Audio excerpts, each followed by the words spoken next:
আসসালামু আলাইকুম।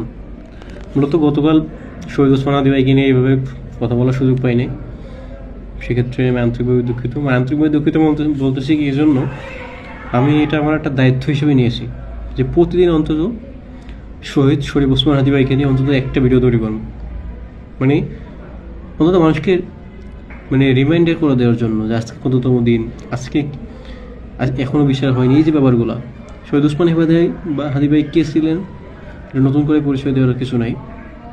আর দিন শেষে আসলে এই ভিডিও তৈরি করার কিছুক্ষণ আগে, 5-10 মিনিট আগে আমি একটা ভিডিও যে জুলাই আন্দোলনের সময় দেখলাম যখন ওই স্বৈরাচাররা যেভাবে গুলি করে মানুষগুলো মারছে, আসলে এর থেকে বড় স্যাক্রিফাইস বা এরপরে বাংলাদেশের আমি মনে করি এটা তো অবশ্যই দ্বিতীয় স্বাধীনতা। অনেকে জুলাইয়ের এই যে জুলাইকে মানুষ মনে করে জুলাই আসলে আমাদের বাংলাদেশের কোনো পার্টস না, বাংলাদেশের কোনো অবদানেই অনেকে মনে করে না। বাংলাদেশের ইতিহাসে জুলাই অনেকে সাইড করে রাখে যে জুলাই কি একটা দিন। জুলাইয়ের যে ডিপ গভীরতা, এটা যদি আমরা শহীদ শরীফ ওসমান হাদি ভাইয়ের বিচার না করতে পারি, ওটা আস্তে আস্তে হারিয়ে যাবে। শহীদ শরীফ ওসমান হাদি ভাই সবসময় চাইতে কি, জান দেব জুলাই দেব না। এই জুলাইয়ের কিন্তু সবসময় প্রোটেক্ট করতে চাইছে। জুলাই বলতে কি, আমরা 2024 জুলাই আগস্ট, এই যে ব্যাপারটা, এক্ষেত্রে ব্যাপারগুলো অনেকেই জানেন। জুলাই আগস্ট সবাই জানে, এগুলো বাংলাদেশের সময় স্তব্ধ ছিল, সব কিছু ছিল। আসলে এই ব্যাপারগুলো আমাদের বলা উচিত কি জন্য, জাস্ট একটু রিমাইন্ডার করে দেওয়ার জন্য, পুনরাস্মরণ করে দেওয়ার জন্য। আর মূলত বর্তমানে ফেসবুকে, ইউটিউবে এই ধরনের ভিডিও তৈরি করতে ফেসবুকে বেশ সমস্যা, ফেসবুকে অনেক সমস্যা।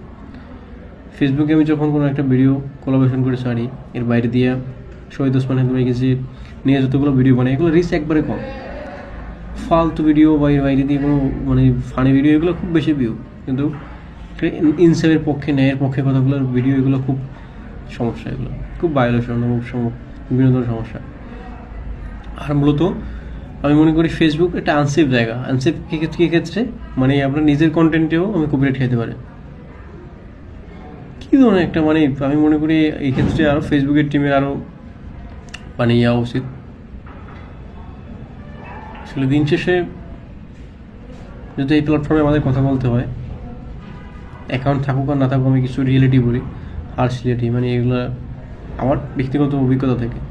দিন শেষে আসলে পুরো সিস্টেমটাই কিন্তু অমুসলিম, এর বাইরে দিয়ে অন্য যে ইয়াগুলা, এথিস্ট বা যেটাই হোক, দিন শেষে আসলে এই সোশ্যাল মিডিয়ার নিয়ন্ত্রণে আসলে কোনো